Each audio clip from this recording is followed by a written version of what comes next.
Hey everybody, welcome back to Sparks, Fire, and Bale and Wire. This will be the second part of my last video, assembling stuff here. You get the cylinders on. But I got all kinds of odds and ends parts ready to go on. So I think at least for probably the next few videos I might just do a generic intro and outro, and then I'll do my best to put whatever the video is actually about in the description.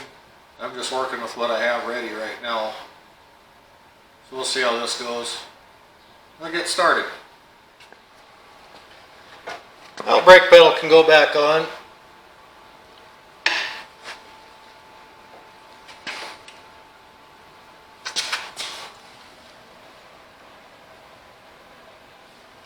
Rod goes on.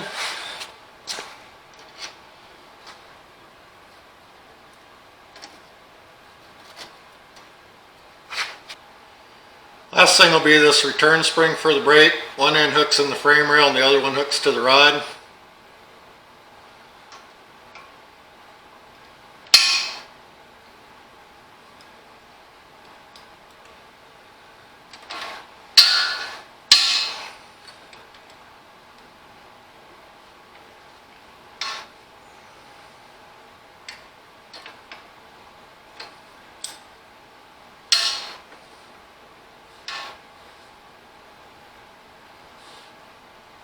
Last thing, I don't think I'll be able to get it on camera, but I need to put a cotter pin in there yet for the brake rod. And then it'll be done. You can see why I wanted to get as much of that linkage done as I could before I put the frame rail on. There's quite a bit going on up in there. And most of it's not easy to get to once it's installed. The step's ready to go, so I might as well go ahead and get that mounted on here too. That's just held on with 2 bolts on the side of the frame rail.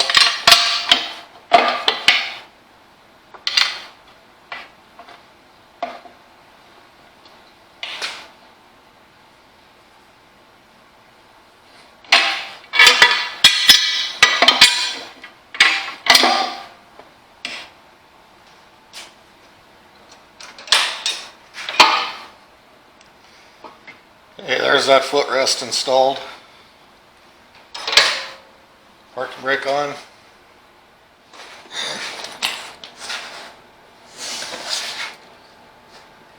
I'm going to put on these brackets for the drawbar mount.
Now the drawbar can go in. It'll pop into the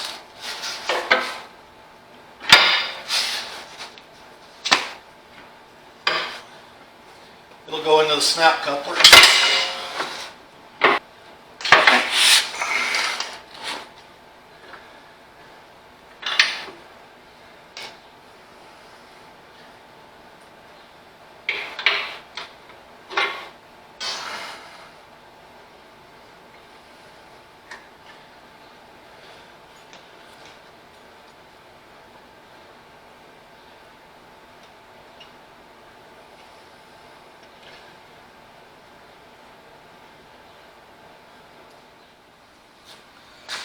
This is a bracket that holds the cylinder for the lift arm.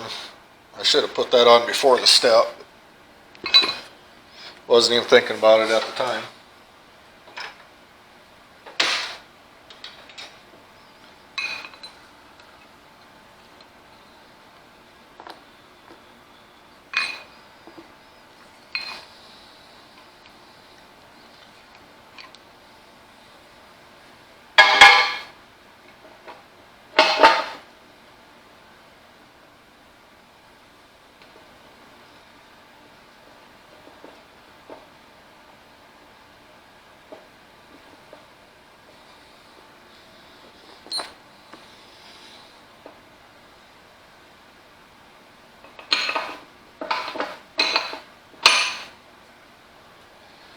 Now you put the lift cylinder on.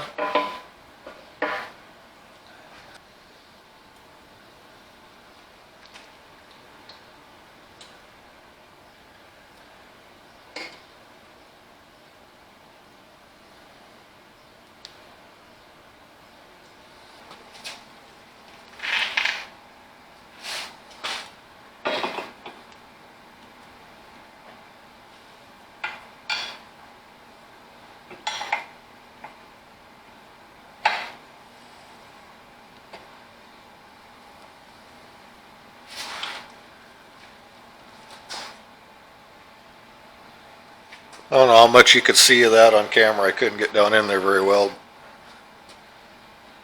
The other end of the cylinder just hooks to the lift arm for the 2-point.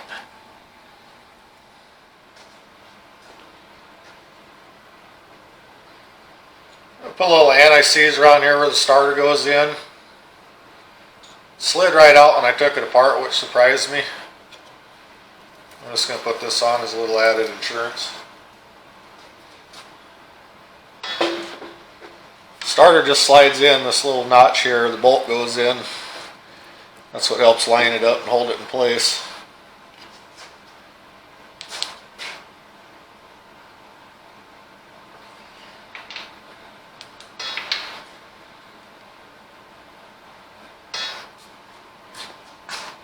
Got the starters on, I'll go ahead and get this mounted.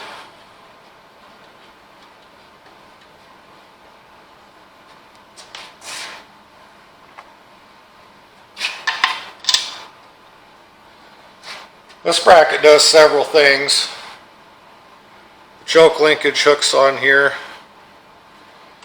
This is the cradle, the gas tank mounts on here. 2 bolts on the back mount the gas tank. Headlights go in here. Air cleaner mounts on the side. This piece of webbing that the tank sits on, it's kind of stained up, but it was in pretty good shape yet, and you won't be able to see it anyway. So I'm going to go ahead and reuse that.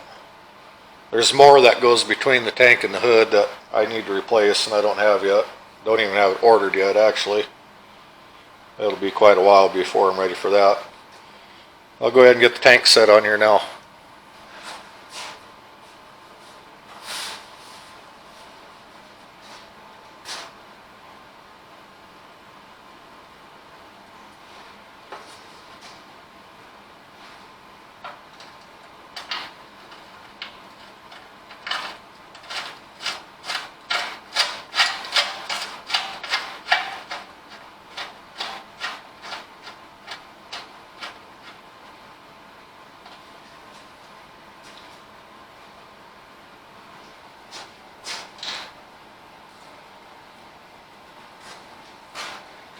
And go ahead and mount the air cleaner too.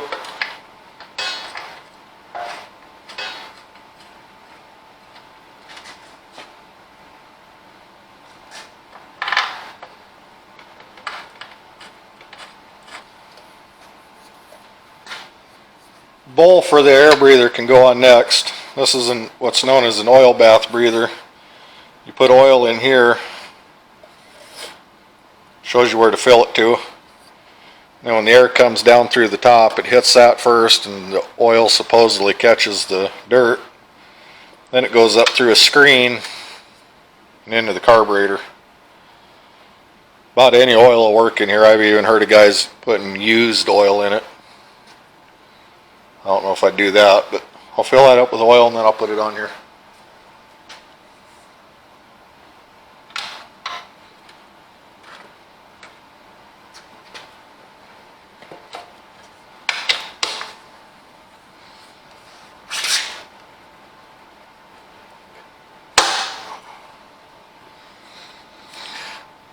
Okay, that's done. Should not have to be taken apart again. That's why I went ahead and put oil in it now. And for the time being, I'll set the rain cap on there. That'll have to come off later on to put the hood on. But just to keep dust and dirt out for now, go ahead and stick it on there. Before I put the other bolt in, it holds on the traction booster gauge.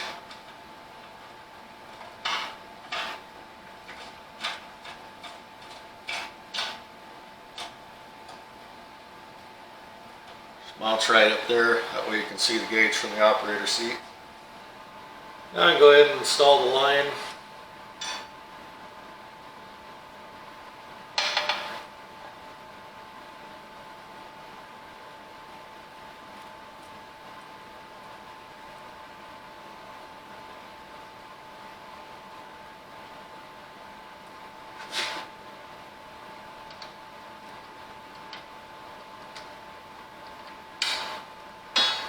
Lower end, it just hooks right to a fitting coming off the hydraulic pump. And there's this clamp that holds it in place. Now if the line's nicely routed up, I can see that I put the gauge on the wrong side, so I need to switch it over to this bolt. I'll get that done quick.